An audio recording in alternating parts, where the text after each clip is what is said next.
Many of you probably have heard at least parts of it, but I want to read a little bit more. Lenin is said to have declared that the best way to destroy the capitalist system is to debauch the currency.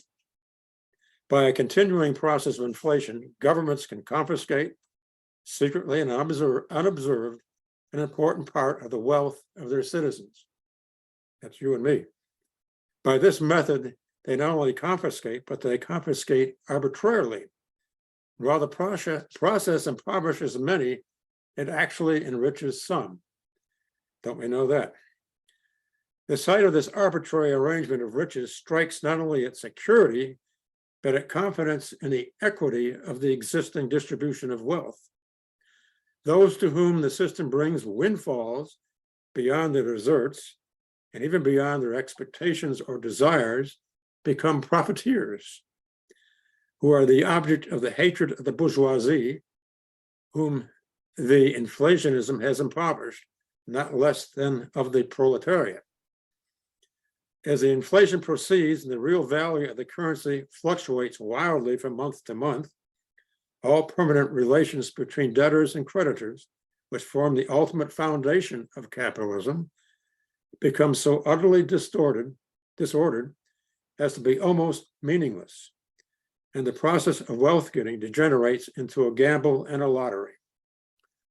Now, here's the part that's probably the most famous. Lenin was certainly right. There is no subtler, no surer means of overturning the existing basis of society than to debauch the currency. The process engages all the hidden forces of economic law on the side of destruction and does it in a manner which not one man in a million is able to diagnose. People have got to learn to diagnose that. I think they're coming closer each day.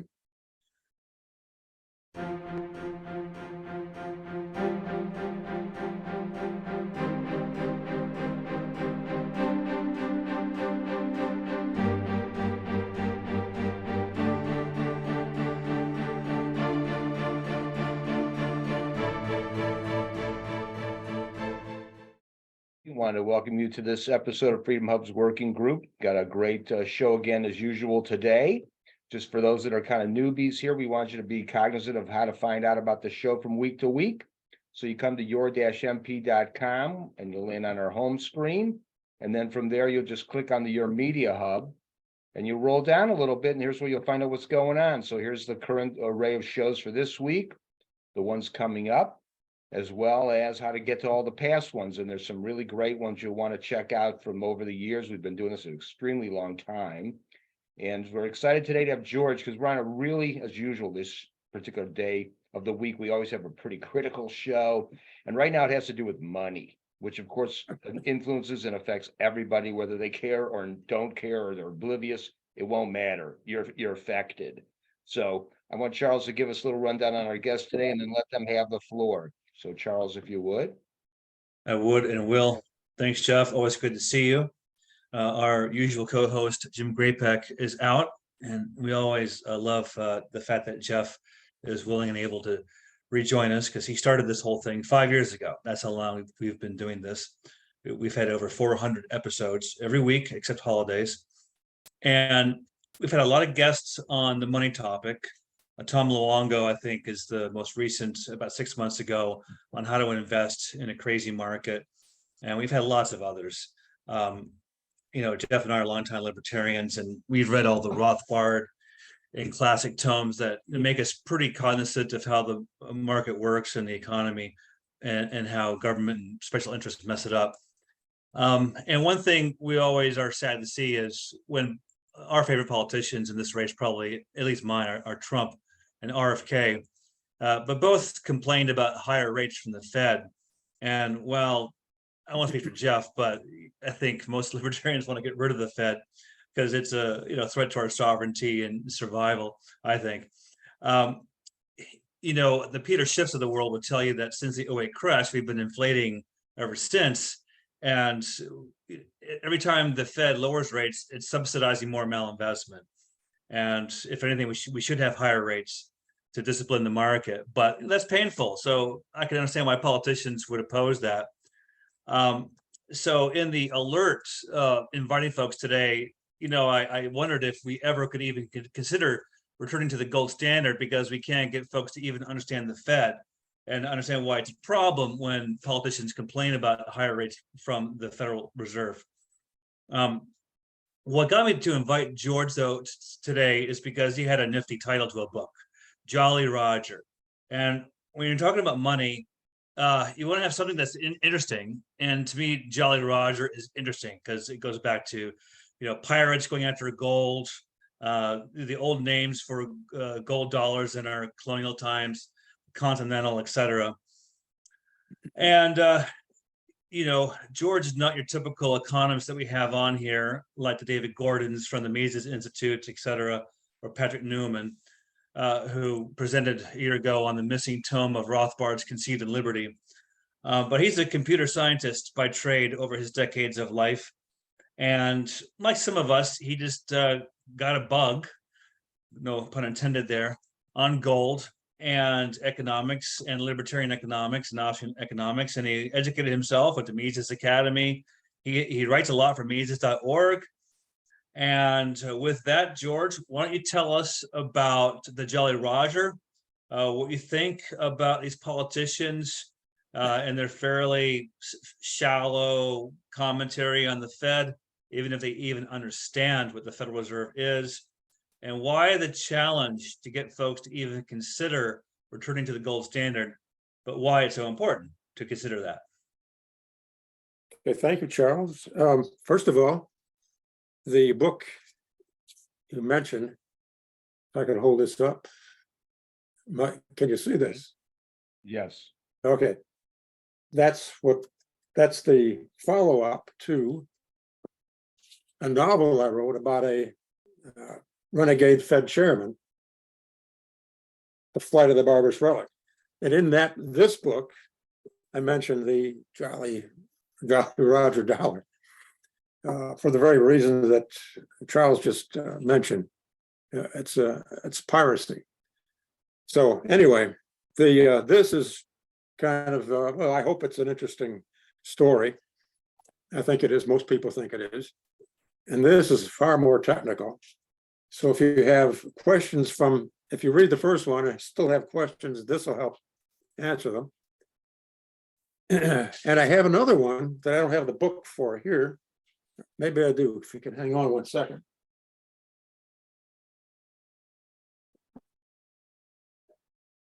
I don't see it.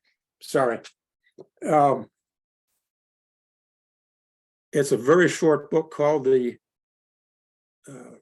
Fall of Tyranny and the Rise of Liberty. And that emphasizes two things. One, the government is putting itself out of business, so to speak, with its monetary policy and its spending, the growth in spending and so forth.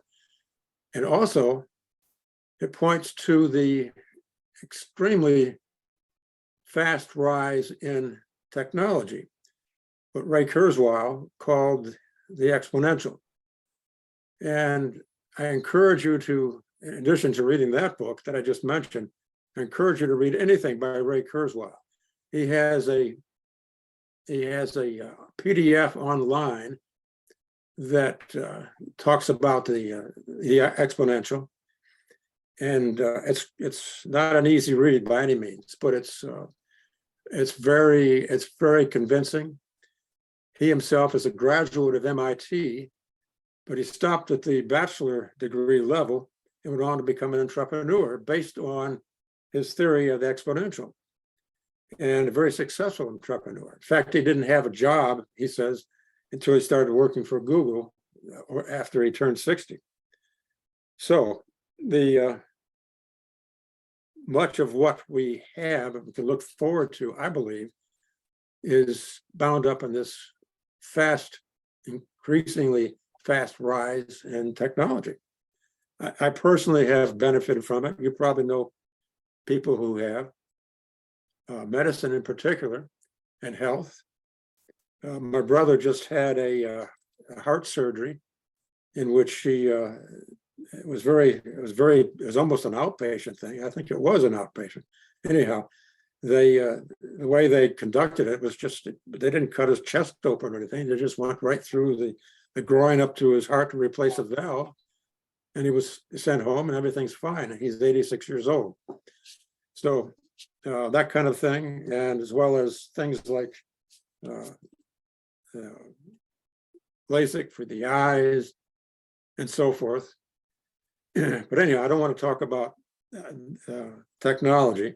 That's a whole different subject, but I just want to mention that, as well as the book, and let me mention it again, The Rise, The Fall of Tyranny and the Rise of Liberty. That's available both in Kindle and paperback.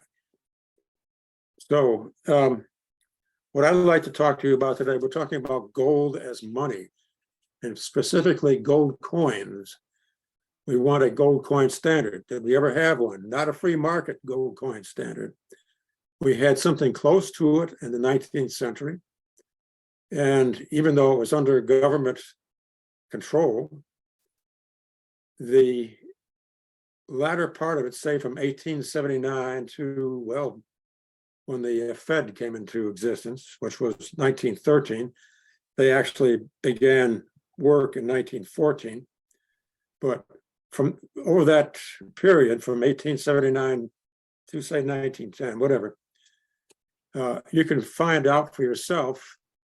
Wikipedia has a nice article on it.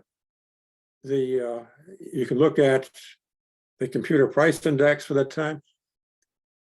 Prices actually went down during that period because we had a gold standard. What did that mean? That people who held on to their money generally bought more, it was worth more, just holding on to it. You didn't have to invest. And for most people, that was great because they're too busy working at their jobs to go out and try to make an investment. So that's the kind of thing that I think we miss very badly. And as I say, the government decided that even though the record was wonderful for that, the bankers had complaints. Excuse me, my voice is suffering from some allergies here. The bankers decided to impose the Federal Reserve. The story of the Jekyll Island trip was at first dismissed as a conspiracy theory, ignored mostly. But then if you look at, go back to 2010, the 100th anniversary of the Jekyll Island trip, Ben Bernanke and his crew celebrated on Jekyll Island. So that was the final confirmation that that trip actually took place. And what they did on that trip, for those who aren't aware of it, they worked out the plans for the Federal Reserve. And that became more or less what was passed in 1913 under the pen of Woodrow Wilson. So anyway, what did that do? One other thing, that year also, the income tax was made legal. So government got hold of people's money in that year. And by gosh, by the time America decided to go into the war in 1917, they had the reserves of the Fed and the income tax to help pay for it. And the belligerents, the European belligerents, they had been on a gold standard up to that time. But when the war broke out in 1914, they abandoned it and started printing money. And that was disastrous, not only economically, but it resulted in a much longer war. One writer from that era said the war probably would have been over in 4 months at most if it even started, if they'd stayed on the gold standard. But they wanted to, I don't know what they wanted to do actually, but they went out there and killed millions of people, civilians and military personnel. Anyway, what paid for the war in large part was something called inflation. And what we mean by inflation is any imposed increase in the money supply. Now, if you have a completely free market where the market is separate from the government, or the government doesn't exist as we know it, there might be some increase in the money supply based on supply and demand. But frankly, there is no need to increase the money supply.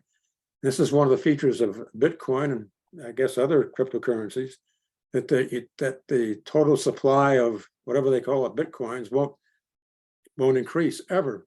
It's built into the algorithm. But there is no limit like that in a free market gold standard. But if there is an increase, it will be done by under the laws of supply and demand, not some government decree or Federal Reserve decree. I consider the Fed almost a branch of the government. Anyway, what I wanted to start with here is a very powerful statement by an economist who completely did an about face as far as I'm concerned. He wrote this in 1919, book called The Economic Consequences of the Peace. And let me just read you this. Some of you, I think many of you probably have heard at least parts of it, but I want to read a little bit more. Lenin is said to have declared that the best way to destroy the capitalist system is to debauch the currency. By a continuing process of inflation, governments can confiscate secretly and unobserved an important part of the wealth of their citizens. That's you and me. By this method, they not only confiscate, but they confiscate arbitrarily. While the process impoverishes many, it actually enriches some. Don't we know that? The sight of this arbitrary arrangement of riches strikes not only at security, but at confidence in the equity of the existing distribution of wealth.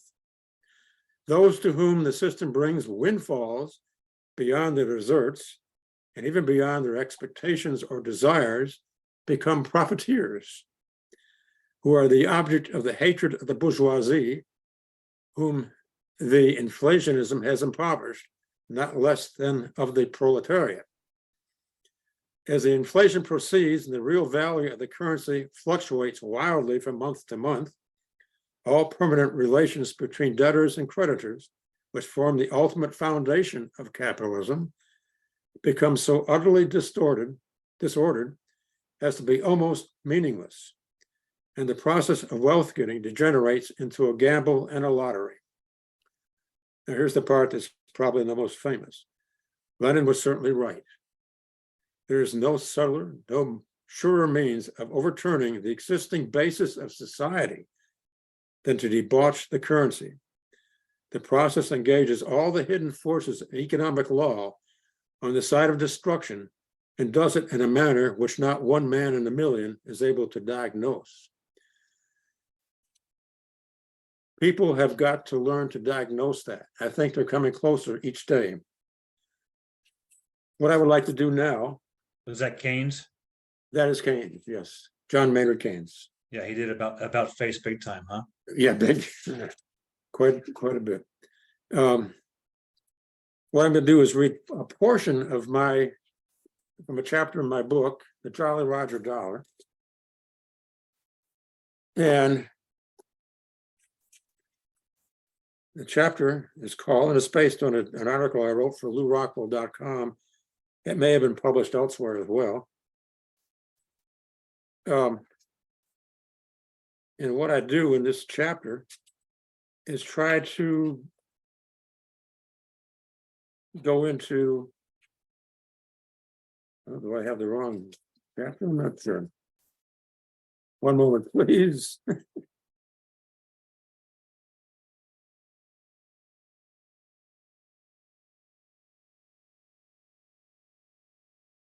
One moment, please bear with me.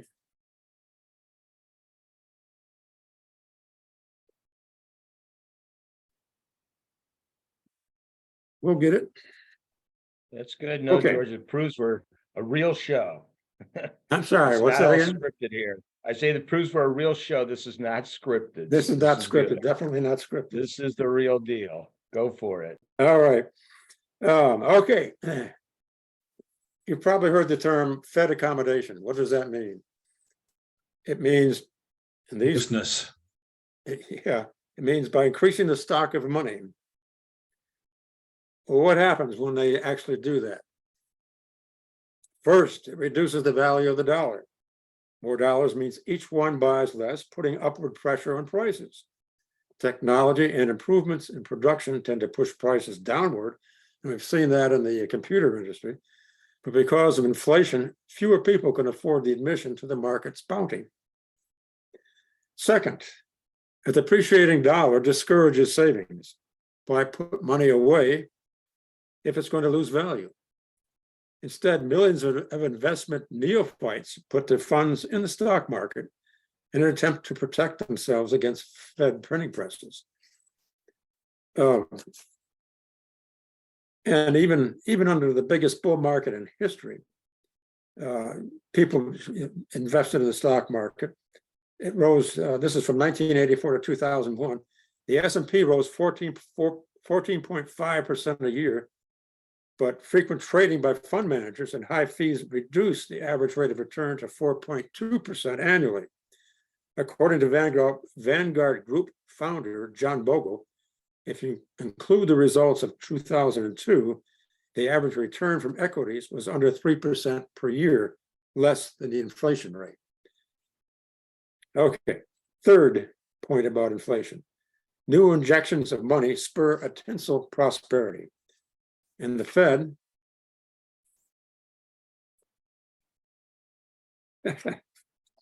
keeps injecting new money to feed the boom. With so much borrowing and spending, prices may rise even faster than the rate of currency inflation. As the public broods over higher prices, a semantic shift takes place. Inflation comes not to mean an increase in the money supply, but the rise in prices itself.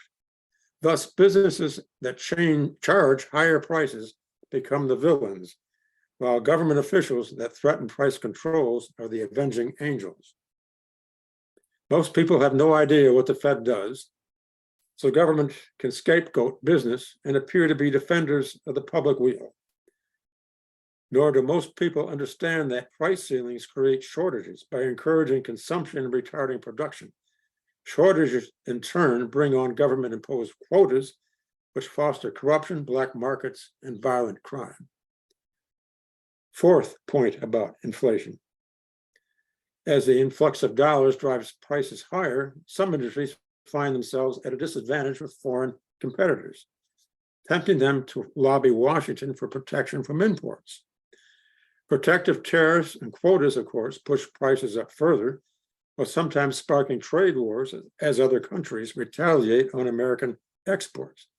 And trade wars can lead to shooting wars.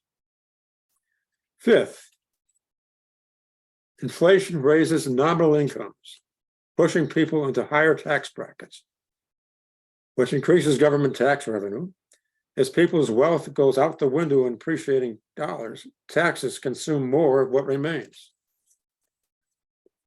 Sixth, rolling along here, inflation shifts wealth from people who can't or don't know how to defend themselves from monetary destruction to those who can. As a simple example, a person living on a fixed income may find his buying power so depleted he sells a family heirloom to pay for an unanticipated expense. Or a bank that was part of the lending spree that helped drive prices skyward by foreclosing the homes of some of its borrowers whose incomes were ravaged by monetary debauchery. Point 7 about inflation. The Fed's accommodative measures keep people working much later in their careers because they cannot afford to live off their deteriorating pensions. Dollar appreciation is a huge reason why both husband and wife work in many families. Point 8. Because government often gets the new money first, it can fund controversial measures such as war and bailouts without drawing taxpayer ire. Government simply puts the funding on its charge card, prompting the alchemy of debt monetization. We get the bill, of course, but this way it's spread over everything else we buy, so we never see it itemized. Ninth, because inflation has an uneven effect on prices, raising some faster or sooner than others, people have a hard time distinguishing illusion from reality. As cheap credit abounds, business people, investors, and cube dwellers hear the siren call of can't miss profit opportunities. Fortunes are made, then lost, and companies that lose money find it harder to keep employees. Point number 10. Government may pose the savior of a group of voters they've impoverished, such as the elderly, by subsidizing their medical expenses. New entitlements create the need for more revenue, which fuels more inflation, pushing the dollar closer to complete collapse. The 11th, as Mises observed, under inflationary conditions, people acquire the habit of looking upon the government as an institution with limitless means at its disposal. The state, the government can do anything. Through deficit spending, the state will devour limited resources trying to maintain this illusion. I don't know if I mentioned, John Maynard Keynes was the one who came up with the assertion that the gold standard is a barbarous relic. And this was shortly after, really, he wrote this other book called The Economic Consequences of the Peace, where he seems to attack, or he does attack inflation as a horrible thing, but then he also attacks the gold standard. So anyway, if gold is a barbarous relic, as its many detractors claim it is, we might expect the Fed's fiat currency to be a better deal. But even former Fed Chairman Greenspan admits that it isn't, telling a New York audience in 2002 that prices soared in the decades following the gold heist of 1933. The gold heist, of course, refers to Roosevelt's declaring any possession of gold to be a felony and punishable by up to $10,000 in fines and 10 years in prison. And they gave people less than a month to turn in their gold coins. Lord Keynes, the 20th century's guru of deficit spending, never spelled out how deficits should be financed, admitting only that increased taxation was not the answer. Perhaps he had pangs of conscience about calling for inflation outright, since he knew it could destroy society in a manner that one man in a million could diagnose. And I would like to encourage everyone, whether they read my books or Rothbard's books or Mises' books or any of the many others out there, to read up on this. It's not rocket science. It's really quite straightforward. But people just shrug and they don't seem interested in it for some reason. That's my experience, at least.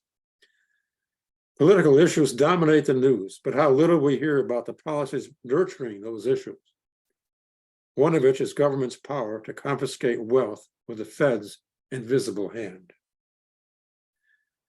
I conclude this by saying that we should wipe every trace of the Federal Reserve from our lives and allow the market to freely choose our monetary standard, which most likely would be gold. In the meantime, the Federal Open Market Committee should be prohibited from purchasing any more assets. In other words, from increasing the money supply. Now, I'm more of a radical now than I was back then, because I would say the government, if you look at all the problems in the world and try to go back and look at the long causal chain, sometimes it's not too long, other times it's very long, it seems to go back to government. If the government didn't have the power to give the Fed the power to monopolize our money supply, we wouldn't have the Fed. A researcher named Vera Smith wrote a book about central banking, I think in the 1930s, and it's available online. And her conclusion, while she surveyed central banks throughout Europe and so forth, her conclusion was that it's impossible for a central bank to arise on a free market. It always needs government help. And my position is the free market is really the government we live by most of the time. And if we can think through the possibilities of using that as our sole government, we would be a lot better off. I have an article coming out soon on Mises.org called "Gonna Get Along Without You Someday." And you old timers may remember, as I do, there's a song called "Get Along Without You Now." So that's the takeoff on that. But my reference to the you in that title is the government. So if you want a quick and not terribly thorough, but somewhat engaged discussion of the life without a government, the kind we have now, a violent state with a monopoly over our territory, that should get you interested. I have some interesting references in that as well. So that wraps up my talk. And if you have any questions, I'll try to answer them. All right, well, that was very good. Let me kick it off with one right out of the gate. You've done a very good job of encapsulating the issue, and the bulk of it is very commonsensical when people have enough info to grasp it. But the challenge always is, and you've been in this trenches a long time, how do you break out to get the general public to pay attention to the topic? What's the clickbait headline? What can be done? Because in many respects, we've been great preaching to the choir on this topic. How do we break into the mainstream? Because like you said, 1 million, everybody's affected by it, and yet we're all oblivious to it somehow. Yeah. Pain has a way of getting people's attention. And as things get worse economically, they're going to want answers. And the way to do that is to keep writing on it or lecturing on it and telling people this is what the government is doing. They've always done it. And we need to get away from it completely, not just reform it here or there. But we can't, when I read the Rothbard's "What Has Government Done to Our Money," I said, well, this is a great book. I'm going to buy copies for other people. None of them were interested. They're smart people too. Some of them had PhDs, not in economics, but they said, oh yeah, great, sounds good. And that's it, they forgot about it. But I think when the world starts to burn down, they're going to say, hey, how do we put out this fire? Well, here's one way to do it. And you have to put it in language that they understand. Straightforward, no nonsense, common sense language. If you burden them with academic stuff, you have to have some of it in there. You have to have a solid argument. There's no question about that. But you have to deliver it in a way that people can understand. And I hope I've done that. I've certainly tried to do it. So that's my answer to you. Good. No, that's good. And let me just give you a little follow-up on that back end of that. What do you think about the couple states like Wyoming that have started to take gold and silver as currency in those states? Is that I think that's very good. I think that's very good. I don't know how far they're going to get, but actually, if you look at a gold coin today, the face has the coin says $50, I think, a 1 ounce gold coin. And the other coins of less weight are reduced in value for the face value. I think it's legal to take a gold coin with a face value of $50 and go purchase $50 worth of goods or services, whatever, or up to $50. And that would not be considered a violation of any law or anything. The IRS at that point would not get upset. What they might get upset with is if the seller who took the coin tried to say, that's all I got was $50, and we had this transaction, when in fact it's worth $2,000 or whatever. Right. And someone went to, some 10 years ago or so, a businessman in Las Vegas paid his employees in gold coins. And so here's your gold coin. Maybe gave them a couple of gold coins per month or something like that.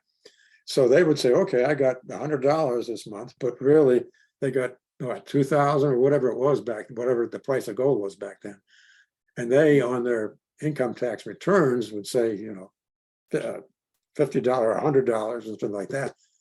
Well, they brought a suit against him, and the IRS did. The first lawsuit ended in acquittal. I think they had something like 161 charges against him, but they wouldn't give up. They went back after him a couple of years later, and I don't know what they did differently, but they finally convicted him. He had to pay something like $15 million in fines. They put him in prison. It was a terrible thing. But anyway, I liked his spirit. That's good. Charles, I think you got your hand up, Mr. Froman. I think Mr. Ford had his hand up first if he wants to go. Oh, okay, Charles, yes, if you would. Well, thank you. Very interesting presentation, and thank you. Couple of quick points maybe we can discuss. Number one is when we founded the country, we tied our unalienable rights to the natural law and a higher authority, a God, a Judeo-Christian God. On the financial side, we did the same thing. We did something very interesting with our currency. There was the phrase at the time, the currency wasn't worth a continental because that was specie currency created by the Articles of Confederation that was absolutely worthless.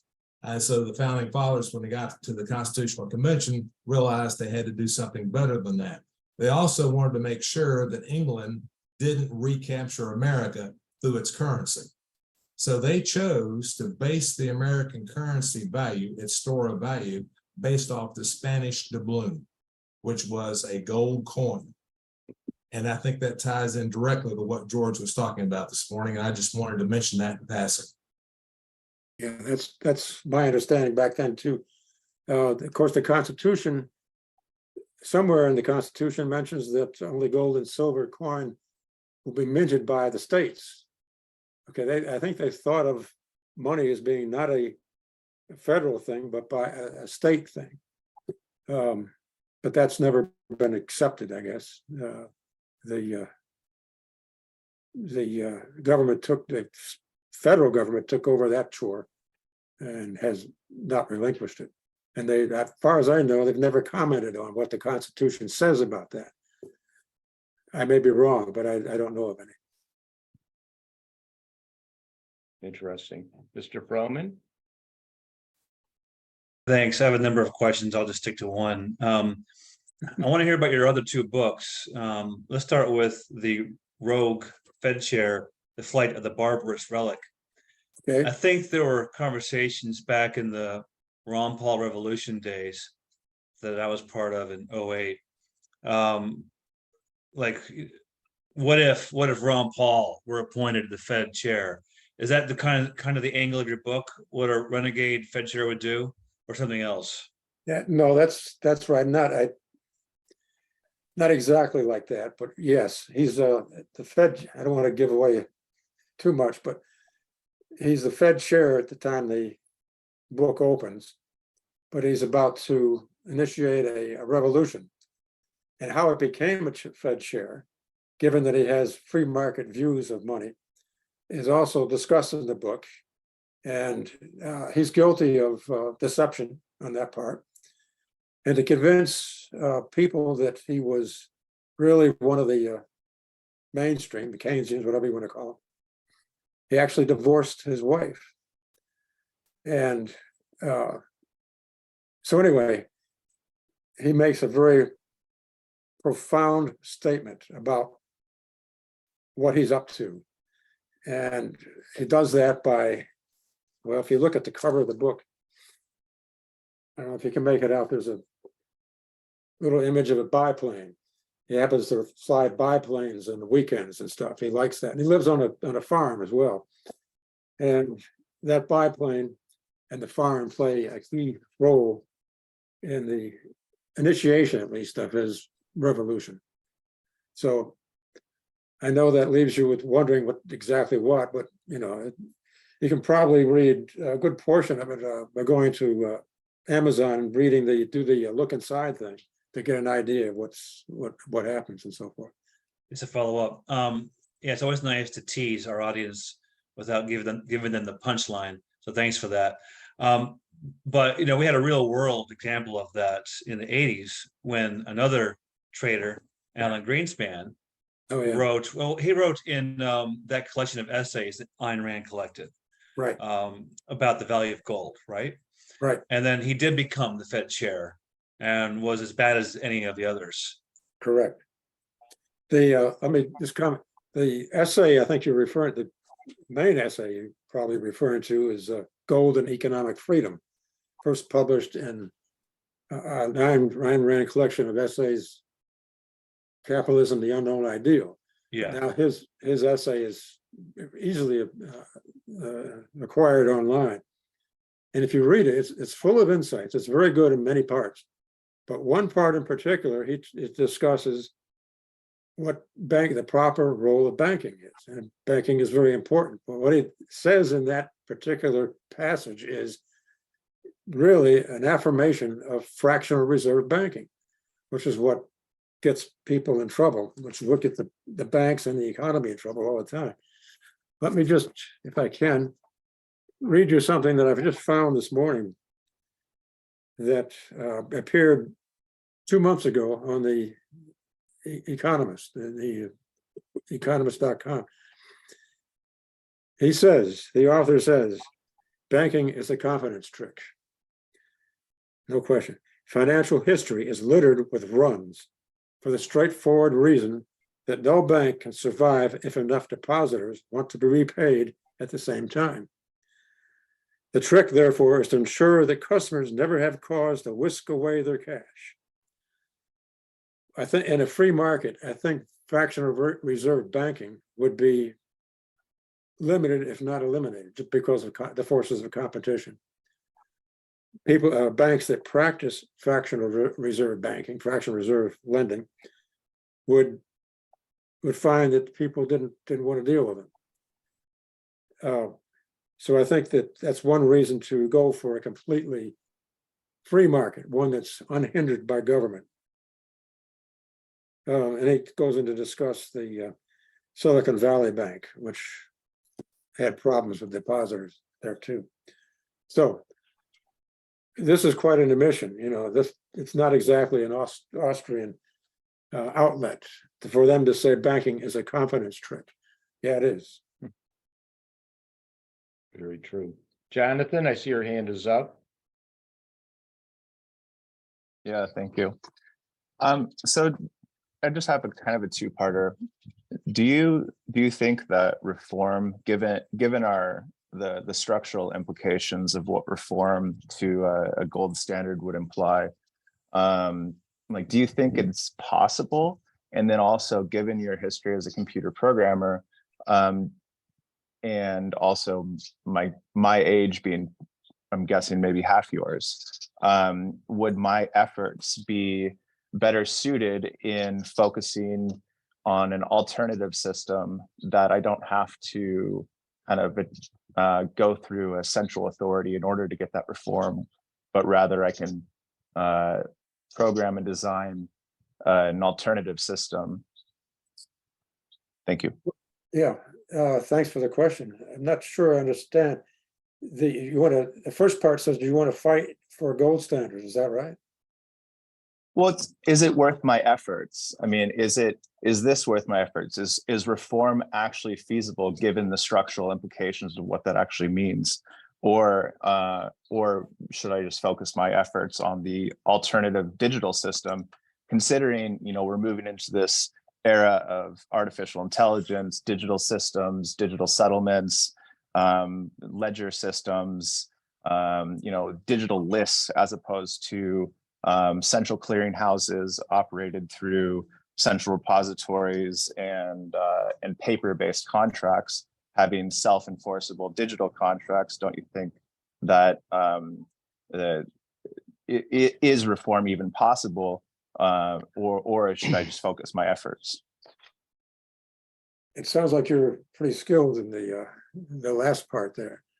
So I would say, for one, go where your skills are. But you really don't want to fight for a gold standard as such, a gold coin standard. what you want to fight for is free market money, money that's determined by the voluntary choices of market participants. And that traditionally has been gold, but it hasn't always been gold. In some countries, some economists today think, and they're Austrian economists, think that silver would be a better deal than gold. So, but really both silver and gold could be considered valid monies, free market monies at the same time, as well as what you're talking about, I think, is kind of a advance on Bitcoin or cryptocurrencies generally. I loved the basis of Bitcoin when I first read about it years ago, that it had a limit on the number of, they've already have a limit set to, No. I've forgotten how many Bitcoins. Yes, I can explain it further if you want. Yeah. There's 21 million total Bitcoin that will ever exist, Right, but that doesn't mean 21 million Bitcoin exists today. right. There Oh, is an algorithmic, it's a logarithmic formula, logarithmic sum formula that basically has a halving every 4 years. And so there's a reduction in the inflation rate of the Bitcoin coming onto the market. And so computers, these nodes, these Bitcoin miners are spending electricity to essentially do a brute force. It's like brute force hashing. They're basically trying to find valid transactions, and computers across all around the world are competing to find essentially a correct a block of transactions, and they compete and spend electricity. But the total supply of Bitcoin today actually is about 19.4 million. So it's still under the 21 million. We're not actually set to hit 21 million Bitcoin until 2140. In Bitcoin, I would agree with Larry Fink. I don't know if anyone saw Larry Fink of BlackRock get on Fox Business News yesterday, but basically he talked about it as a global hedge or a global reserve asset. And I would, he's taking the words out of my mouth on that. Well, so you think that Bitcoin or something like it could be a universal medium of exchange? Absolutely. Yeah, I think Bitcoin is ultimately a global reserve currency. And it's a check on all the central banks, because people can have the freedom to hold Bitcoin as opposed to holding the currency that central banks create through their scheme. Yeah. For one, I've read this, and you probably have too, that if Bitcoin ever becomes a threat, the banks and the governments won't allow it. They'll just put them out of business. But even if they don't do that, But how do you, pardon me? but sorry to interrupt you, but would you consider that a possibility given the fact that Larry Fink and his firm manages such a large tranche of American retirement assets, and he's on the their firm advises strategic financial decisions and policy decisions? Okay, that's quite a statement. I know the government will try. They're not going to let themselves be shoved aside. But the other thing is, if you read about Bitcoin, it's very confusing to people who aren't familiar with computer technology. You can pick up a piece of silver or gold or whatever, copper, and this is money, and you can have it tested to make sure it's real, or you can have you trust the mint that minted it, whatever. Yeah. Not everyone is that comfortable with something that's created that in the way that you create Bitcoin. Yeah, I mean, but just like you can test gold and silver, I mean, you can the Bitcoin that you have is trustless because it won't exist if it can't be validated by the network. So the whole like proposal with using this alternative system is the trust required in our previous commercial systems is no longer necessary because it's enforced through cryptography. A trustless system. Well, that's quite something. Yeah, I can't say Absolutely. that. I can't say that that's, you know, that. I've read people who say, well, they don't like Bitcoin, that they don't trust Bitcoin today, but they think it has a future. What they mean by that, I don't know exactly, but they avoid investing in it. They don't think it's you know, when you trade, you go to buy something for, it's always converted into dollars and cents. So I think it is anyhow. That's what I've heard. So I think it just depends, really. It just depends on, I think, on the same prospect of someone willingness to accept a gold coin. I mean, personally, I don't know if I would be willing to accept a gold coin because I don't know how I would ever spend it. You know, Bitcoin's very easy to spend because it's connected to a highly liquid digital market. It's also connected to all these other different blockchains, and you can transport your value from one blockchain to another, and it's cryptographically secured. Whereas, like, if I have gold, I can't, you know, from a computer programmer background, I'm sure you can appreciate this, but I can't take this gold myself and turn it into something that I can spend on the internet.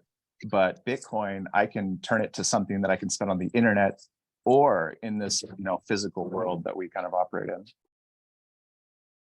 you can spend gold.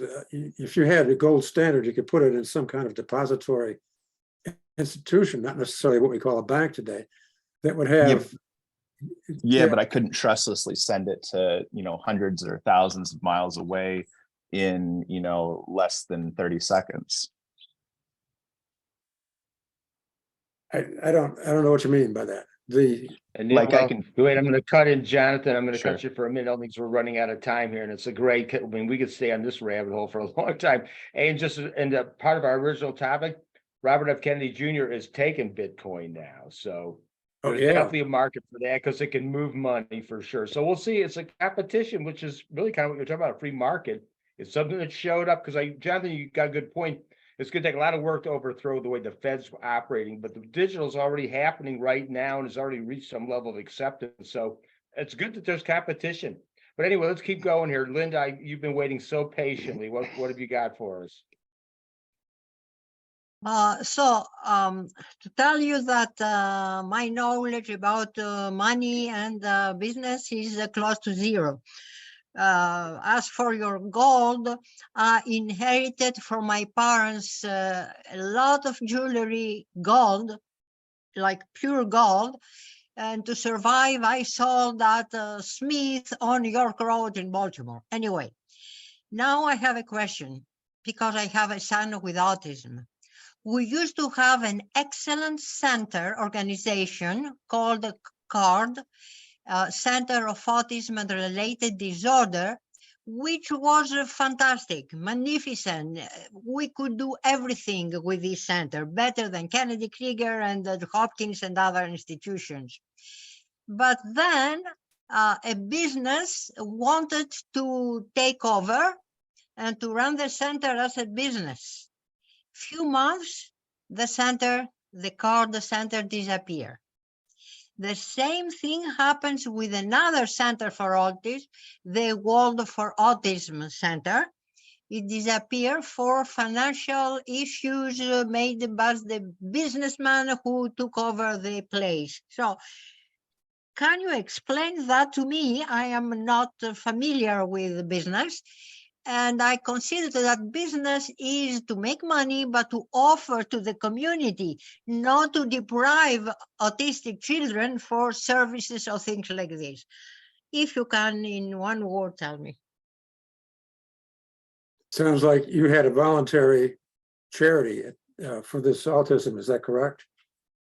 Yes, not Yeah. exactly. Not Okay. only that, we have to pay something, of course. Okay.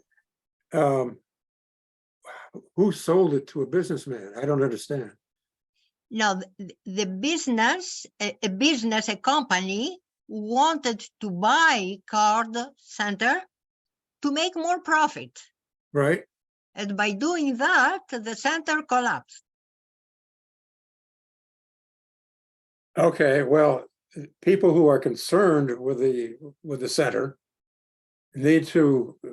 should have gotten together and say, is this business really going to support the autism treatment?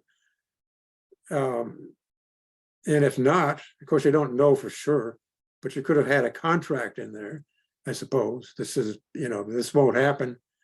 And if for some reason it doesn't pan out that you can make money with this, that you will, sell the business back to whatever status was before, whoever owned it. Somebody had to own it initially. So some people, the injection of money into a whatever you called your initial business can be a good thing if it turns out that they promote it properly, because there are a lot of people with autistic children.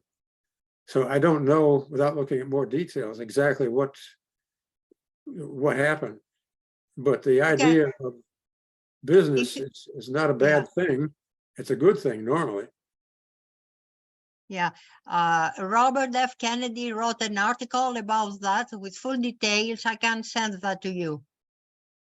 Yes, please do send it to me. Yeah, yeah. Thank you. Sue, I see your hand up. Yes, thank you. I have a question for George Smith. You spoke earlier about the history of the gold standard and mentioned the later 19th century. But in the later 19th century with the gold standard, we had two major depressions, awful depressions.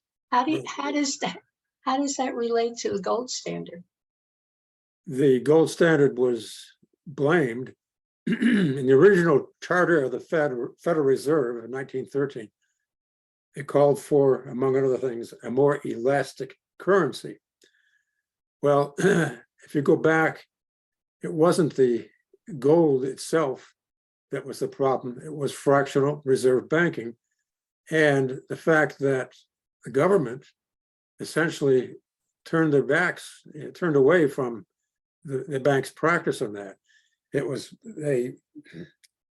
think it was 1848, if I'm not mistaken, there was a case in England that said once you deposit money with a bank, it's the bank's property. And that reasoning came over to American jurisdiction and jurisprudence, excuse me, whatever the word is. And so that when banks got into trouble with the depositors, they allowed the banks to suspend payment, but then the banks could stay in business.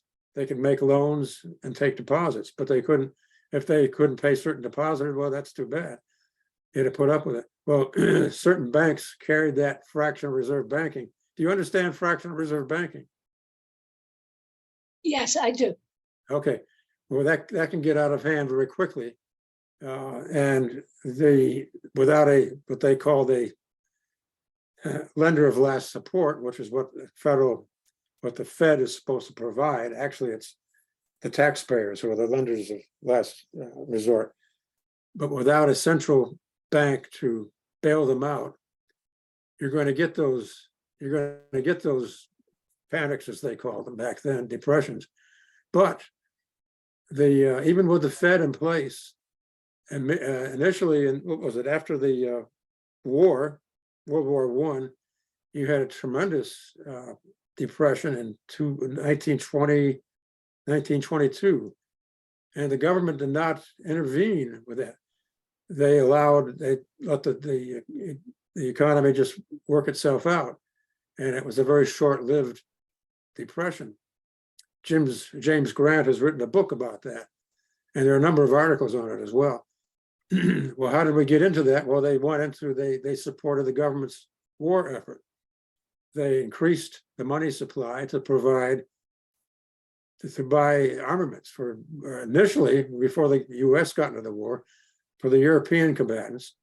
And then after the war, after we got into the war in April of 1917, they, of course, the Fed continued to sponsor the war effort there. So they had inflated a great deal. And that created all kinds of problems with the economy, malinvestments, they're called. And that had to be worked out. I don't know who, I know Herbert Hoover was, he was a Treasury Secretary at the time. He wanted to impose he wanted to get the government involved in getting the depression ended quickly. Fortunately, he didn't get that chance. Unfortunately, when he became president, he tried what we could call New Deal light policies and did all kinds of things that just made the depression deeper. And finally, of course, they turned it over to Roosevelt, who got rid of gold altogether. And that took us off the deep end. So I just wanted to understand what you just said. So the Federal Reserve, are you saying it's part of our national government? Not officially, no. I say it functions as part of that, in my view. They're so closely tied. If the government says, oh, we're in a war, okay, we can't raise taxes anymore than we already have. So buy our bonds. Okay, so they sell debt to the Fed. The Fed takes that and says, okay, yeah, this is an asset. We know it'll be repaid because the government has the guns to force taxpayers to cough up the money. So that's considered a very good thing. And the government takes the money and they do whatever they go to war, whatever they do with it. But it's still a separate thing. In fact, some people blame the Fed. They think the Fed's problems are because of the fact that it's privately owned. Well, it's not privately owned. It has some private properties to it, just to confuse the public, I think. But it's mostly a government entity. It was created by the government. It would not exist without the Federal Reserve Act. And if you want to get rid of it quickly, repeal the Federal Reserve Act. But who's going to do that besides Ron Paul? Charles, Roman, I got one last question to slip in because we're running out of time. Okay. Real quick, what about the other book, Jolly Roger? You want to give a quick teaser plot to encourage folks to go buy that one? Because piracy always excites people, and their search for hiding their gold they steal from the Spanish galleons. Well, this is the book you're talking about. Yep. Yeah, this is a collection of essays that takes you from my initial indoctrination. It's called Crop Seeding in America. And I talk about, well, I mentioned Ron Paul and von Mises. Quoting von Mises as saying the gold standard did not collapse. Governments abolished it in order to pave the way for inflation, which is quite true. And then in the book itself, I talk about the various ways in which the government grew in power through the power of the banks association with the government. I talk about who financed the Civil War. I talk about there was an episode in 1846 when the U.S. was at war with Mexico. That was the one war in American history that wasn't funded by inflation. There was something called the independent treasury that was a way to go around the banks, get the government to bypass the banks for its own purchase and so forth.